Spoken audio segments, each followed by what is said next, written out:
Welcome to this free lesson that's part of a larger course you can find on digitalcreatorschool.com.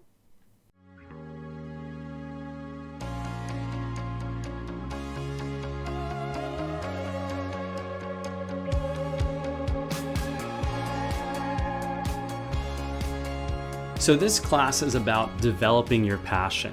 And I intentionally don't use the word find because there was a Stanford study that found the mindset of developing a passion instead of trying to find it was actually better in the long term with people trying to sustain an effort and be motivated in pursuing a passion.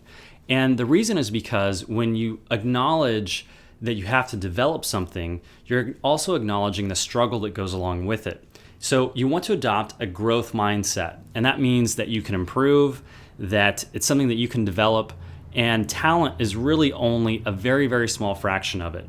So once you have that mindset, you'll be able to push through the learning curves, the barriers, the frustrations of pursuing something new, learning something new, and all of those challenges associated with that.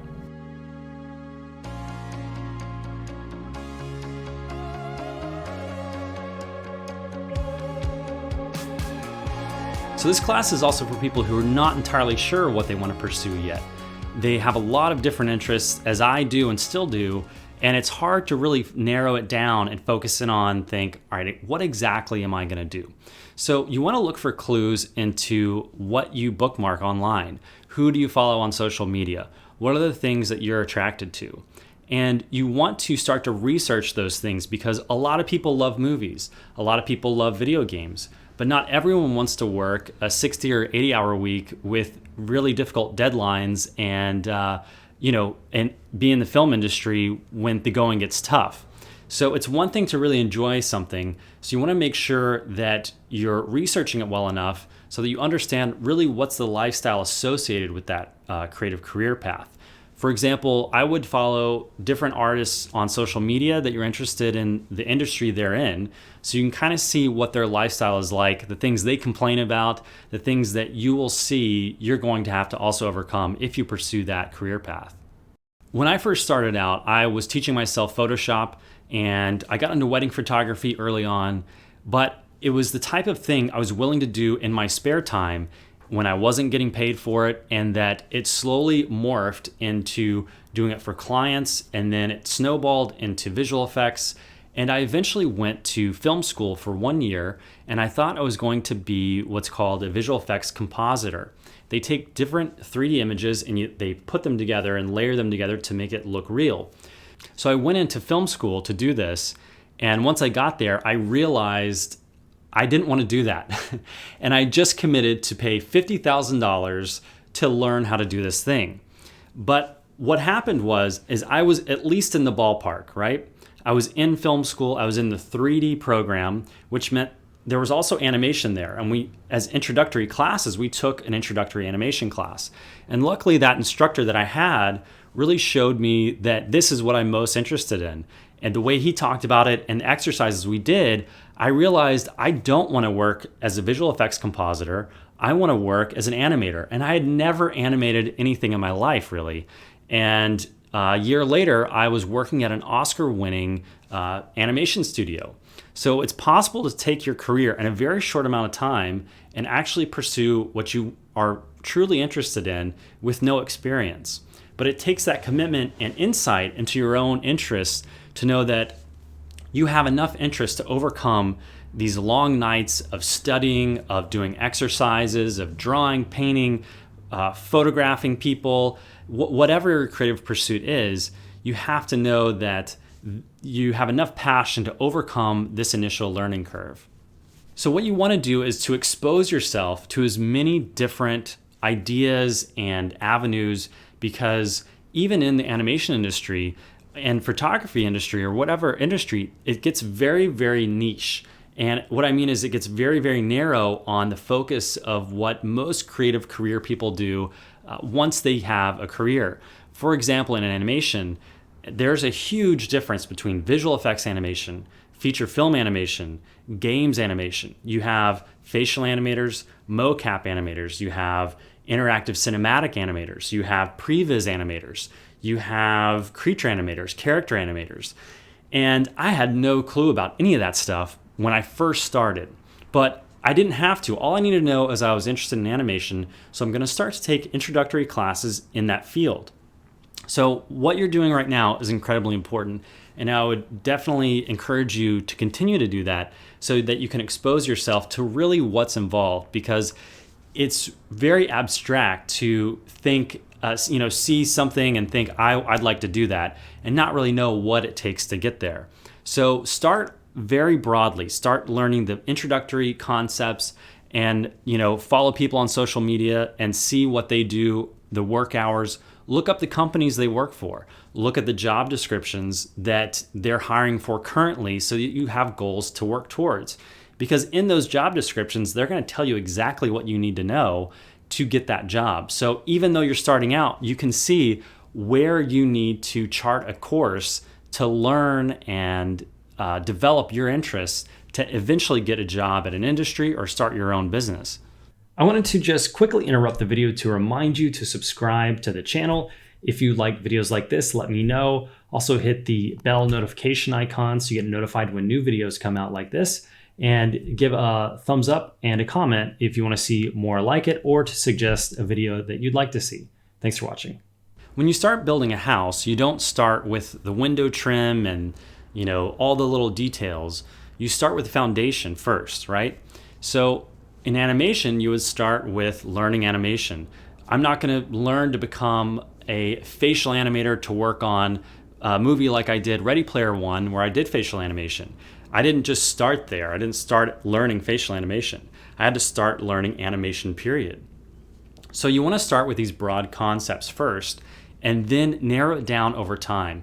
But the biggest thing I can say is going into it with this growth mindset that I mentioned earlier, because it's going to take a lot of patience and it's going to take time to develop your eye, to develop your style, to develop all of these different types of things that go into a creative career. So you've found out exactly what you want to do, and we need to develop it now a little bit further. So there's this saying, we cannot lower the mountain, we must elevate ourselves. As you start to develop these skills and interests and different tools that you're learning, you might not be able to see a difference early on because you're the one experiencing it. But to the outside world, they'll probably be able to tell a difference from month 1 to year 2, whatever it is.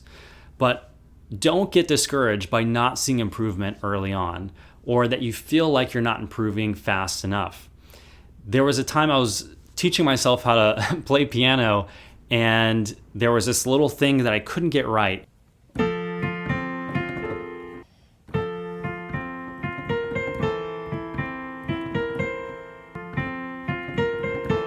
And I failed every time, and I failed for 3 months. And I kept doing it, and I kept failing every day, and then one day it finally clicked. But it took 3 months to get to that tipping point that everything clicked and it finally worked.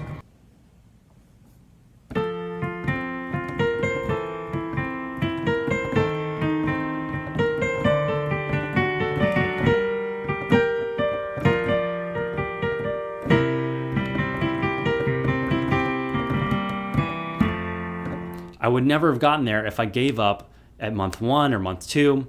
So you want to make sure that you're prepared to go the distance, because having a creative pursuit, it's like anything else. It takes time. You're not going to be Arnold Schwarzenegger if you go to the gym one time. You have to go to the gym every day to build a body. Same thing with your mind and talents. You need to go to the gym, whatever it is, mentally, creatively, and you need to exercise those every day, every other day, even if it's part-time, just for an hour. Here is an exercise I want you to do, and it has to do with time management. What can you get done in 30 minutes? This course is kind of short, so you can probably watch this, but develop your specific talent. What can you get done in 30 minutes? When I had cancer, I would go home for lunch, and I was worried about not having enough money, that I would die and my family would have debt. So I was hell-bent on creating more income for myself while I was still alive. Luckily, I'm still alive and I'm okay and I'm safe and healthy now. But at the time, it was obviously stressful, and I actually made more money Even to this day, I made more money the year I had cancer than any other year of my life. And why is that? Because I was incredibly motivated. So what I would do is, what could I get done in 30 minutes? I was incredibly exhausted from chemotherapy and anything else and all this other stuff that goes along with cancer. But I would go home at lunch and think, what can I get done in 30 minutes? And a lot of the time, it would be pitching new projects. So in 30 minutes, I could pitch a project and get, an extra $1,500, $2,000, $5,000 if I just spent 30 minutes and get a pitch together, or just spitball ideas to build a pitch later on. But it was that initial challenge of, what can I get done in 30 minutes? How much can I get done in 30 minutes? So that's my challenge to you after this lesson, is how much can you get done in 30 minutes? Get hyper focused and set yourself that restriction and see what you can get done in 30 minutes.